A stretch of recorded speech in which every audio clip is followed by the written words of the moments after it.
Welcome to ચેતુસ kitchen. તો આજે આપણે બનાવીશું શિવરાત્રી સ્પેશિયલ મિલ્ક શેક અથવા તો તમે શક્કરિયાની ખીર પણ કહી શકો છો. તો એના માટે આપણે અહીંયા શક્કરિયા બાફી લીધા છે અને અહીંયા આપણે કાજુ, બદામ અને પિસ્તાની કતરણ કરી લીધી છે.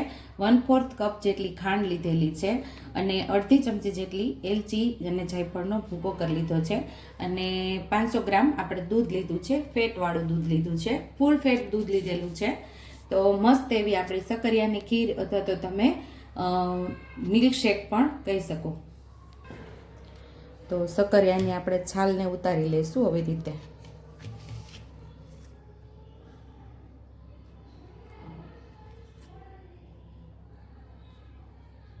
શક્કરિયાને 2-3 રીતે આપણે બાફી શકીએ. શક્કરિયાને કુકરની અંદર પાણી ઉમેરીને બાફી શકીએ છીએ. શક્કરિયાને વરાળે પણ બાફી શકો.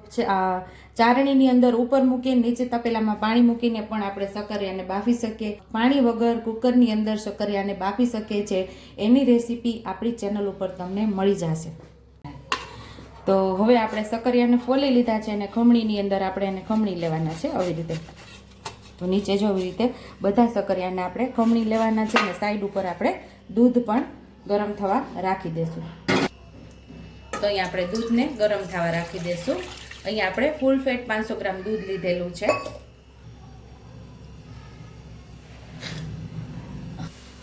અહીંયા આપણું દૂધ સરસ ગરમ થઈ ગયું છે. તો આપણે જે શક્કરિયાનો માવો તૈયાર કરેલો એ આની અંદર આપણે ઉમેરી દેવાનું છે.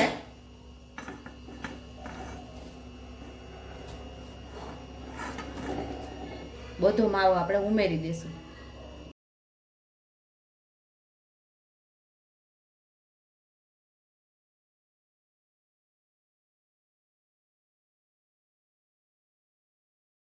અહીંયા આપણા શક્કરિયા એકદમ સરસ મિક્સ થઈ ગયા છે અને આપણું દૂધ પણ ઘટ થવા લાગ્યું છે. જુઓ, જરા પણ શક્કરિયાની કણી દેખાતી નથી. અહીંયા આપણે ખાંડ પણ હવે ઉમેરી દઈશું.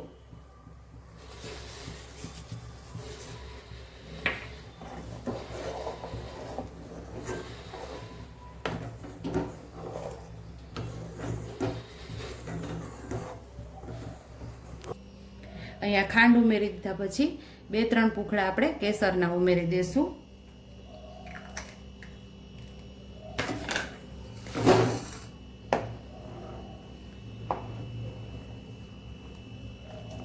અને આપણે એલચી જાયફળનો ભૂકો પણ ઉમેરી દઈશું.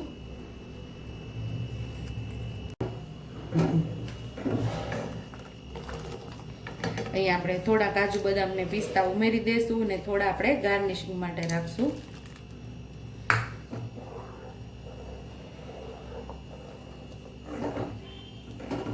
સાઈડ ઉપર જે મલાઈ જામતી હોય એને આપણે આવી રીતે લેતા જશું, અંદર ઉમેરતું જવાનું પાછું.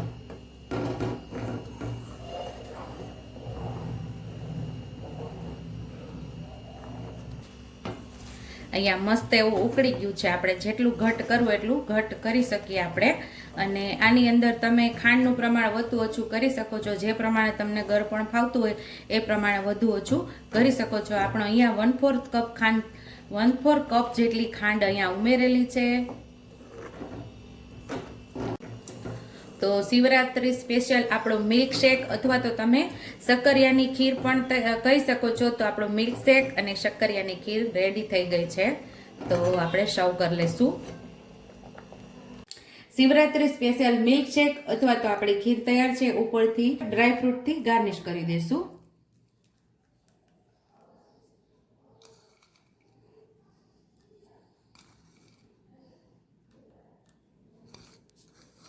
તો તૈયાર છે અહીંયા આપણું શિવરાત્રી સ્પેશિયલ મિલ્ક શેક. જો તમને મારી રેસીપી પસંદ આવી હોય તો મારી રેસીપીને લાઈક કરજો, શેર કરજો, સબસ્ક્રાઈબ કરજો, બેલ આઇકોનને દબાવતા ભૂલતા નહીં અને કમેન્ટ બોક્સમાં કમેન્ટ કરજો કે મારી રેસીપી કેવી લાગી. તો આવજો.